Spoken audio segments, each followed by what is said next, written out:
Welcome back to ചാറ്റിൽ. അപ്പം നമ്മൾ ഉണ്ടാക്കാൻ പോകുന്നത് എന്താണ്?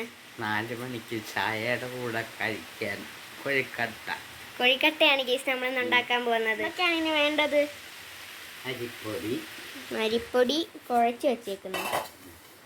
അരിപ്പൊടി 1 കപ്പ് അരിപ്പൊടി നന്നായിട്ട് വറുത്ത് അതിലേക്ക് ആവശ്യമായ ഉപ്പിട്ട് തിളച്ച വെള്ളത്തിൽ കുഴച്ച മാവാണിത് ഉരുളകളാക്കി വെച്ചിരിക്കുന്നത്.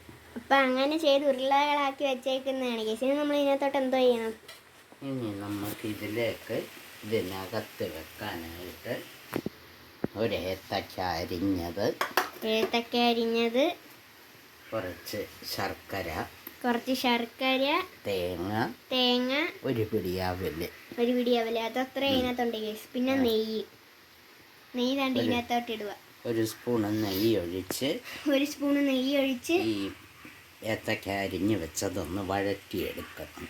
ഇനി ഏത്തക്ക അരിഞ്ഞ് വെച്ചത് വഴറ്റിയെടുക്കണം ഗൈസ്. നെയ്യിട്ട് വേണ്ട ഗൈസ്. എടുത്ത് സ്റ്റവ് കത്തിച്ച്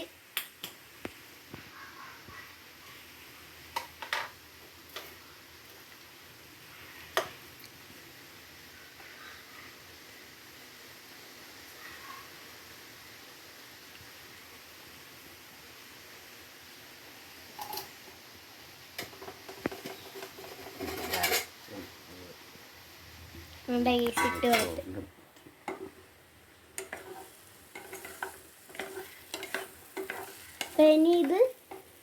ഇനി ഇത് വഴറ്റിയെടുത്തിട്ട് അതിലേക്ക് ആ ശർക്കരയും തേങ്ങയും അവലും കൂടെ ഇട്ട് അതും കൂടെ ഒന്ന് മിക്സ് ചെയ്ത് ഉരുട്ടി വെച്ചിരിക്കുന്ന മാവിനകത്ത് വെക്കണം ഗീസ്. ഇതൊന്ന് വഴറ്റിയെടുത്തിട്ട് കാണാം. നമ്മൾ അതിനകത്തോട്ട് എല്ലാം കൂടി ഇട്ട് ചേർത്ത് ഗീസ്. അപ്പം നമ്മൾ ഇനി ഇതിനകത്തോട്ട് എടുത്ത് വെക്കാൻ പോവാം. കുഴി ഉണ്ടാക്കി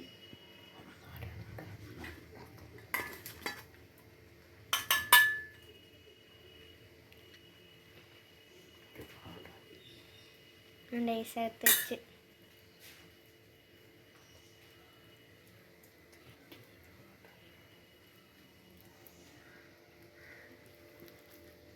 ഗീസ്